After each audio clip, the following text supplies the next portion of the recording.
오늘 여러분들에게 긴급하게 알려드릴 것이 있어서 영상을 준비했습니다. 얼마 전에 제 외사촌 동생이 다이어트 보조제를 먹고 간 수치가 급격하게 올라 응급실에 실려갔었습니다.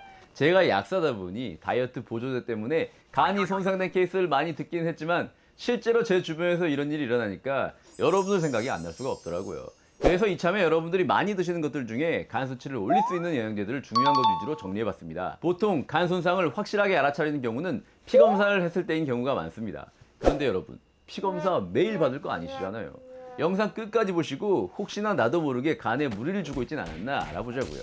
저녁에 TV를 보면서 캔 맥주 한잔 하는 거, 두통이 생겨서 타이레놀을 하나를 먹는 거, 간에 무리가 갈까요? 건강한 간이라면 보통 이런 걸로 무리가 가진 않습니다. 하지만 맥주를 마시고 나서 타이레놀을 먹게 되면 간에 과부하가 걸립니다. 마찬가지로 이렇게 개별적으로 먹었을 땐 간에 별다른 부담을 주지 않던 영양제들도 복합적으로 먹게 된다면 간에 부담을 주는 경우가 생각보다 많습니다. 이렇게 간에 무리를 줄 경우 간 수치가 올라간다거나 급성 간 부전에 걸릴 수가 있는데요. 한번 손상된 간은 다시 돌아오지 않습니다. 영상 꼭 끝까지 보시고 혹시 나도 모르게 간에 무리를 주고 있진 않았나 알아보자고요. 오늘 5가지 알려드릴 것인데요. 손가락 이렇게 펴시고요. 여러분들은 손가락 몇 개나 접는지 한번 체크해보세요. 그럼 바로 본론으로 들어가겠습니다. 첫 번째로 조심해야 하셔야 할 영양제는 눈 영양제입니다. 요즘 눈 영양제 안 드시는 분들 거의 없죠. 눈 영양제의 기본 성분이 비타민 A입니다. 비타민 A는 캄캄한 극장처럼 어두운 곳에서 눈을 금방 적응하게 해주는 성분입니다. 그런데 대부분의 눈 영양제에 단골로 쓰이고 있어요. 그 이외에도 항산화 효과, 피부결 개선, 특히 여드름의 효과가 있어 많은 곳에서 꽤 많은 함량이 쓰이고 있는 성분입니다. 비타민 A는 몸 밖으로 쉽게 배출되지 않으면서도 체내에 축적되면 문제를 일으키기 쉬운 지용성 비타민이기 때문에 적정 용량만 드셔야 합니다. 이 비타민 A를 과량 섭취할 경우 탈모, 두통, 골절 등과 더불어 간 손상까지 유발하는데요. 식약처에서는 비타민 A의 상한 섭취율을 성인 남성을 기준으로 대략 하루에 10,000 IU로 공고하고 있습니다. 특히 하루에 40,000 IU 이상 섭취한 경우부터는 간에 손상을 입은 케이스가 빈번하게 발견되고 있고요. 지금 영상을 보고 계시는 분들은 이렇게 생각할 수도 있어요. 누가 저렇게 많이 먹고 나랑은 상관없는 이야기잖아. 들어보세요. 지금 이렇게 생각하시는 여러분들도 충분히 해당하실 수 있는 경우가 크게 2가지가 있습니다. 첫 번째로 직구 영양제를 드시는 경우입니다. 요즘 직구 영양제 드시는 분들 많죠. 한국 식약처는 보수적인데 비해 미국 영양제 시장은 규제가 상대적으로 자유롭습니다.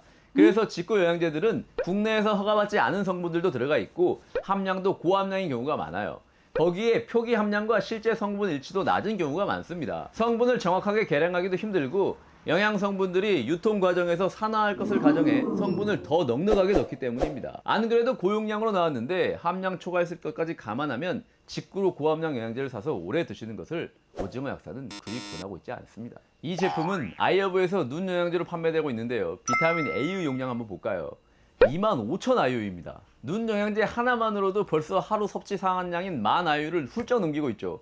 두 번째는 여러 가지 영양제를 함께 드시는 경우입니다. 해외 직구를 하지 않고 국내 영양제만을 드시는 분들이라고 안심하시면 안 됩니다. 이 두 번째 경우에 해당할 수 있어요. 만약 여러분들이 항산화제, 여드름약, 눈 영양제를 모두 드시고 있다면 항산화 효과, 여드름 진정 효과, 눈 건강에 도움을 주는 비타민 A가 그 3가지 영양제에 모두 포함되어 있을 확률이 매우 높겠죠. 제가 방금 구글에 눈 영양제라고 쳐서 나온 이 영양제만 보더라도 비타민 A의 용량이 벌써 2,300 IU입니다. 여기에 항산화제와 여드름 영양제의 용량을 더하면 어때요? 방심했다가는 비타민 A의 하루 최대 섭취량인 10,000 IU를 훌쩍 넘길 수 있겠죠. 직구 영양제를 드시고 있거나 눈 영양제, 항산화제, 여드름약, 그리고 다른 피부 영양제를 함께 드시고 있는 분이 있다면 지금 잠시 영상을 멈추시고 하루에 비타민 A를 얼마나 섭취하고 계시는지 약병을 뒤져서 한번 확인 한번 해보시길 바랍니다. 두 번째는 피로회복제입니다. 피로회복제 많이들 드시죠? 피로라는 말이 들어가는 제품에는 대부분 비타민 B가 들어갑니다.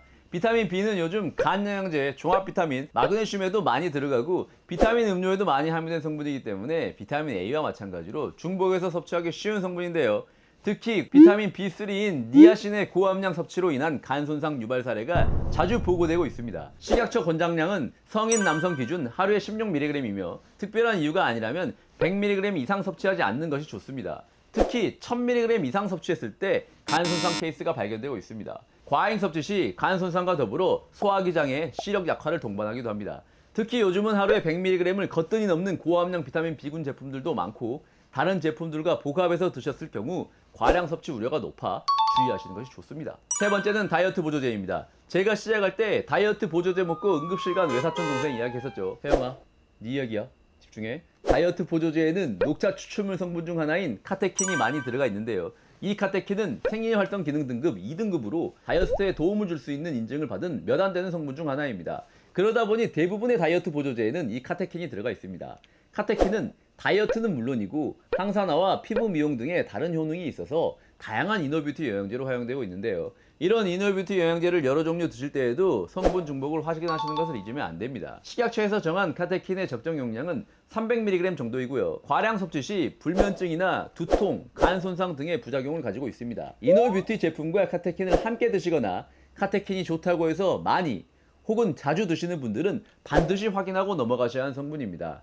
기저질환이 없던 남성이 2달간 카테킨이 들어간 건강기능식품을 복용했다가 간질환에 걸린 사례가 영국 언론에 보도된 적도 있으며 카테킨으로 인한 명백한 간 손상이 100건 이상 보고된 바도 있을 정도니까요. 제가 그동안 영상에서 녹차의 효능에 대해서 자주 이야기했는데요. 녹차로 드실 때는 안전합니다. 정확히 말씀드리자면 녹차 24잔까지는 안전합니다. 그런데 하루에 녹차 24잔까지 드실 수 있는 분들 그렇게 많지는 않으실 거예요. 또한 이렇게 카테킨과 주로 함께 드시게 되는 것이 가르시니아입니다. 카테킨이 아까 생리활성 기능 등급 2등급이라고 설명드렸는데 가르시니아는 무려 1등급 인증을 받은 성분으로 효과가 좀 있다고 알려진 다이어트 보조제에는 이 가르시니아와 카테킨이 대부분 들어간다고 봐도 과언이 아닙니다. 한 가지 불편한 사실은 가르시니아와 카테킨을 함께 섭취했을 경우 간 손상에 상승작용을 일으킨다는 건데요. 식약처에서 제시하는 가르시니아의 하루 섭취 용량은 750에서 2800mg입니다. 하지만 가르시니아는 보통 카테킨과 함께 먹게 된다고 말씀드렸죠. 둘 다 간에 부담을 주는 성분이니까 함께 드실 경우에는 하루에 750에서 1000mg 정도. 그것도 단기로 먹을 것을 식약처에서는 권고하고 있습니다. 가르시니아와 카테킨을 같이 드실 땐 반드시 용량을 확인해 주셔야 합니다. 네 번째는 갱년기 영양제인데요. 갱년기 여성분들 집중해서 보셔야 합니다. 갱년기 영양제에는 주로 생약 성분이 들어가 있는데요. 생약 성분은 사실 정확하게 어떤 성분이 효과를 내는지 정확하게 측정하기가 어렵습니다. 그 안에 어떤 성분이 효과를 내긴 하는데 그것만 딱 추출하지 않고 통째로 섭취하는 것이라 가끔 다른 약물이나 환경적인 요인으로 인해 간이 약해져 있을 때 혹은 다른 갱년기 영양제와 함께 드셨다가 문제가 발생하기도 합니다. 어느 정도 섭취해야 부작용이나 간 손상이 나온다는 연구 자료가 거의 없어요. 있어도 정확하지 않고요. 블랙코옷이라고 불리는 서양 승마와 세인트 존스 워터라는 천연 성분이 대표적인데요. 간이 좋지 않은 분들은 이런 천연 성분을 드실 때 적정량을 드시더라도 신중하게 드셔야 하고요. 고용량 직구 영양제를 드시는 분들 그리고 갱년기 영양제 이것저것 많이 챙겨 드시는 분들도 용량에 주의하시는 것이 좋겠죠. 마지막으로 다섯 번째는 고지혈증 영양제입니다. 빨리 낫고 싶어서 고지혈증 약과 병행해서 드시거나 관련 보조 영양제들을 여러 개 드시는 분들이 계신데요. 간에 아주 위험한 일입니다. 잠시 고지혈증 약 이야기를 하자면 병원에서 콜레스테롤 수치를 낮추기 위해 섭취하는 고지혈증 약의 경우 간에서 대사됩니다. 그래서 의사 선생님이 고지혈증 약을 처방할 경우 병원의 처방 프로그램에서 간에 부담을 주는 다른 요소가 있는지 반드시 체크를 하고 있는데요. 이 고지혈증 약에 든 성분인 스타틴과 화학적 구조가 똑같은 것이 바로 콩국 속에 들어있는 성분입니다. 고지혈증 영양제에 자주 포함된 성분인데요. 고지혈증 약과 성분이 똑같으니 쉽게 과잉 섭취에 이를 수 있어요. 식약처에서 정한 1일 권장 섭취량은 홍국 내에 포함된 모나콜린 K 성분 기준으로 4에서 8g입니다. 함량이 낮다고는 하나 역시 개인의 간 상태에 따라 좀 주의하실 필요가 있습니다. 67세의 여성이 홍국살을 7주간 먹고 간 수치가 급격하게 증가하였고 홍국 섭취를 중단하고 1년 정도 지나서 겨우 정상으로 돌아간 실험 데이터도 있습니다. 물론 적정량의 홍국을 섭취한다면 문제될 것이 없겠죠. 간이 좋지 않으시거나 무리하게 고지혈증에 좋다는 거 다 챙겨 드시고 있는 분들이 계시다면 반드시 용량을 체크해 보시고 전에 어떤 이상 증상이 발생하신다면 한 번쯤 간에 무리가 가고 있는 것은 아닌지 확인해 보시는 것이 좋습니다. 과유불급이란 말 아시죠? 아무리 좋은 것도 과용하면 쓰지 않으니만 못합니다. 간에 좋은 것을 챙겨 드시는 것만큼이나 간에 안 좋은 것을 드시지 않는 것이 중요합니다. 오늘 간에 해로울 수 있는 대표적인 영양제들 알아봤는데요. 영양제를 하나만 먹는 경우는 없으니 지나치게 많이 섭취하는 성분은 없는지 교차 확인을 꼭 해보시기 바랍니다. 특히 직구 영양제라면 더욱 꼼꼼하게 확인해 주셔야겠죠. 원래 간이 안 좋으신 분들은 제가 말한 5가지 영양제 드실 때 더 신중하셔야 하고요. 만약 영양제 부작용이 의심된다, 함께 먹어도 되는지 헷갈린다, 이런 게 궁금하실 때는 가까운 병원이나 약국에 문의하세요. 그리고 오징어 약사도 항상 오징어 하우스에서 여러분들 기다리고 있다는 거 아시죠? 이거 잊지 마시고요. 다음 시간에 더 건강해져서 만나요.